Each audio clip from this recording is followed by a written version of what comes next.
Nobody builds big cities high in the mountains. They do provide a lot of protection, acting as a natural fortress, but you have to climb up and down all the time.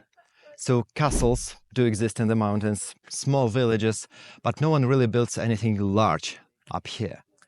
Except for one people of Solims, who apparently valued defense higher than anything else. There was already a prominent city here in the times of Alexander the Great.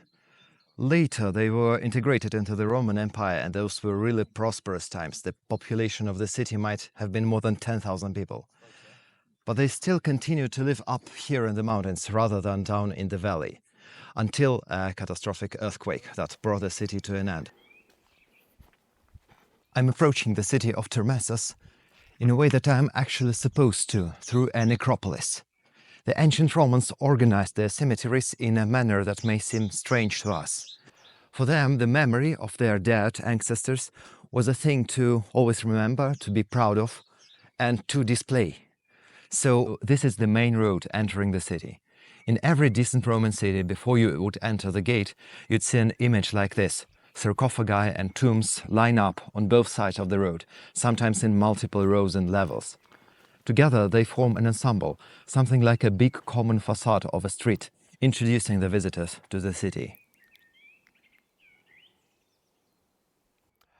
This was architecture of high status and high ambition. A lot of work was put here. Look, this whole sarcophagus is built out of a single monolithic stone block. Imagine all the work that went into the carving.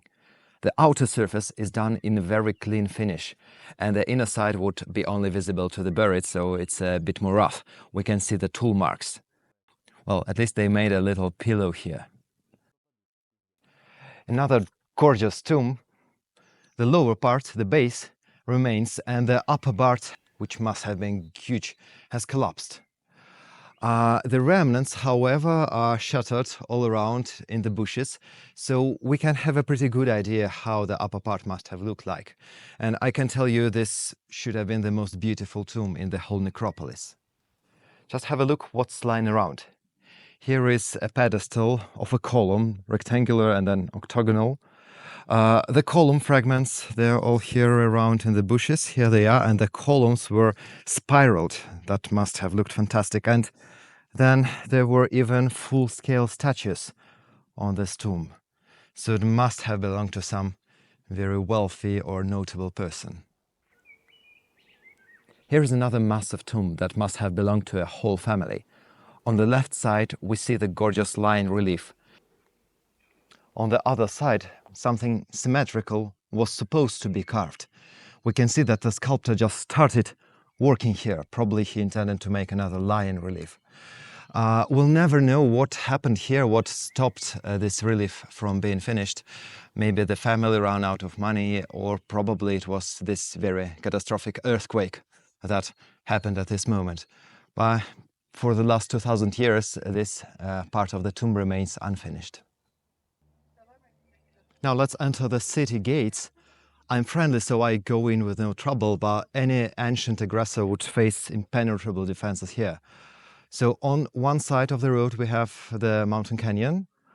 On the other there goes a fortress wall, and for the last 20-ish meters the fortress wall forms a very narrow pocket just next to the gate, so any attacker would face huge problems here. And this is just the uppermost level of the fortifications.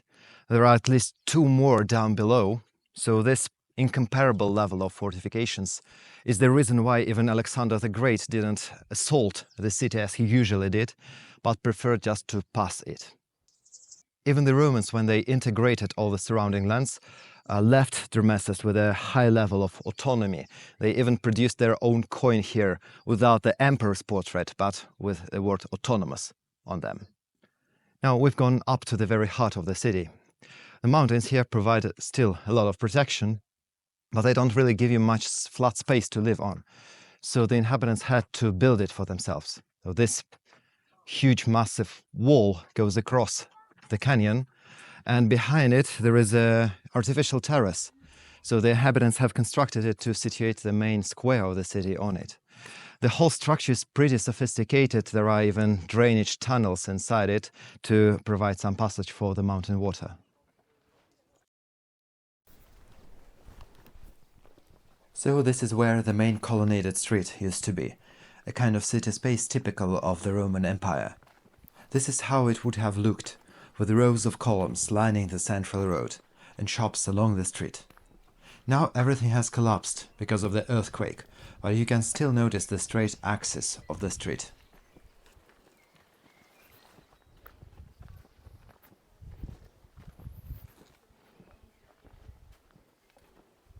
The authenticity of what we see around is just complete. Normally, a Roman city is disassembled for building materials by the later civilizations that built something around. Especially in Europe, where almost everything that ancient Rome built was destroyed in the medieval times. But nobody wanted to climb this high just to get some stone, so everything here is pretty authentic. I have just walked original ancient Roman pavement.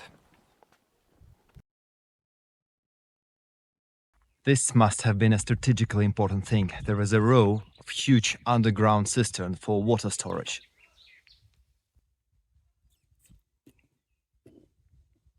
The grand culmination of the city space is this theater, with this scenic view on the mountains. This is as stunning as it gets. There are around 4,000 seats here, which gives us a rough estimate that the population of the city should have been more than 10,000 people, a huge number to live this up high. Large-scale restoration works are almost impossible to this day. There is no road leading upwards, just this narrow pedestrian path. That means that for the last 17th centuries, everything up there is still untouched, both by looters and by restorators.